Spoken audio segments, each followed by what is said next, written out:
Leaders. What Putin fears. People in Russia and Belarus are wearying of the backward-looking autocrats who rule over them. Nothing is as inspiring as seeing people take to the streets to demand their freedoms, and nothing is as terrifying for the dictators they are defying. In Belarus, among scenes that recall the revolts of 1989, people are turning out in their hundreds of thousands after a blatantly rigged election, heedless of the threat of state violence.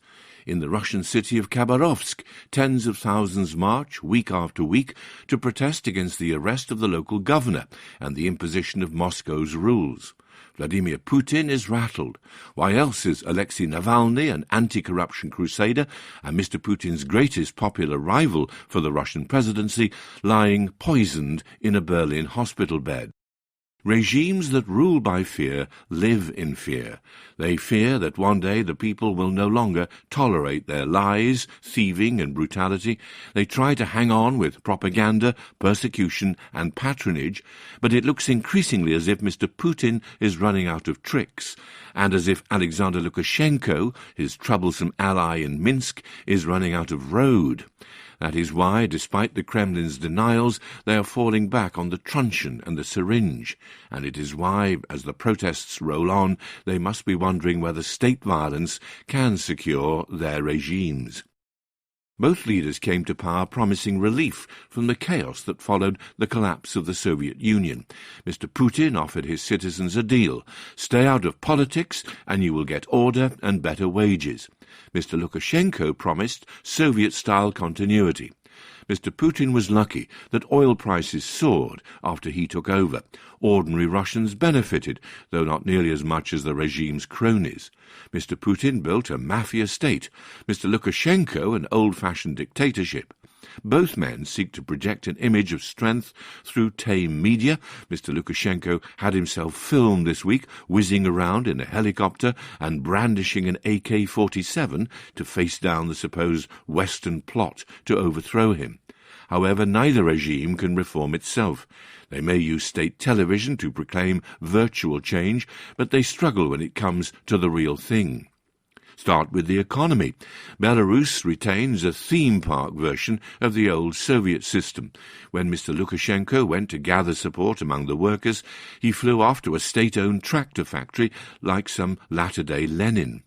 The country's exports largely consist of potash and petroleum products refined from Russian oil that used to be discounted. Russia is different from Belarus. Its economy is more open and less monolithic, yet the commanding heights of industry and finance are in the hands of oligarchs in the Kremlin's trusted circle. Mr. Putin has thus been unable to unleash competition and dynamism without upsetting the relationships that keep him in power. He has failed to diversify away from hydrocarbons, so the recent double shock of low oil prices and COVID-19 has sent the economy reeling. As belts tighten, he has nothing to offer but nationalism and nostalgia. That cocktail is losing its potency. For 2 decades, Mr. Putin has invoked an imaginary past of glory, plenty, and certainty in the days of the Soviet and Tsarist empires. His regime is a pioneer of disinformation. It invented the troll factory and has created a media environment where, as one commentator put it, nothing is true and everything is possible. Yet Mr. Putin's offering looks tired next to that of Mr. Navalny, whose popular YouTube videos are as skillful as the regime's, but resonate with a growing sense of frustration. They are also grounded in exhaustive research into the regime's corruption, and thus in reality. As well as failing to bring about economic and cultural renewal, both Mr. Putin and Mr. Lukashenko have failed to renew their regimes. Neither has a plausible successor. Mr. Lukashenko has taken to trotting out his 15-year-old son, most recently in combat gear. Mr. Putin cannot easily groom a successor, lest it upset the factions he must keep sweet. This year he attempted to solve the problem by changing the constitution to allow himself to stay in power until 2036, when he will be 84. But that too was a sign of exhaustion. Mr. Navalny, by contrast, has been busy organising opposition votes for regional elections to be held on September 13th.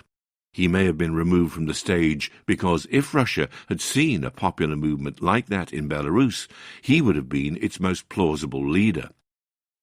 Mr. Navalny's poisoning is evidence that when these regimes run out of ideas, they resort to violence. And yet Belarus shows how hard a tool violence is to wield. Mr. Lukashenko tried savage repression by arresting and torturing protesters, but so far it has emboldened them and further undermined him. Sunday's huge protests overwhelmed his threat to use force against them. He might have been willing to kill people in their hundreds or thousands, but he cannot afford to lose the loyalty of his security forces. Mr. Putin recognizes that blunt force used against the people could fuel further protests. It is why the Kremlin has largely left the demonstrators in Khabarovsk untouched in the hope that they will lose interest. But were the protests to start to spread from the Far East, Mr. Putin would face a similar calculus. He can arrest and intimidate the elites all he likes. The people, in sufficient numbers, are less easy to control. What can other countries do about all this? The answer begins with defending the principle of human rights. Germany has correctly offered asylum to Mr. Navalny. Its doctors can explain what was done to him and be believed by ordinary Russians. The European Union and America have properly declined to recognize the results of Mr. Lukashenko's stolen election. Their refusal may be spun by propagandists in Minsk and Moscow as evidence that the protests are a covert operation by the West, but the people in the streets do not believe it. Outside powers should warn Russia that any use of force in Belarus would be followed by severe sanctions. Mr. Putin and Mr. Lukashenko will not be restrained by moral, legal, or diplomatic norms, but if they spill blood to stay in office, there must be consequences.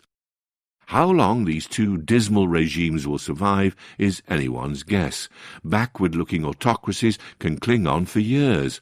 Mr. Putin and Mr. Lukashenko are not alone in taking power and promising a return to an imagined era of lost glory. But the pattern is clear.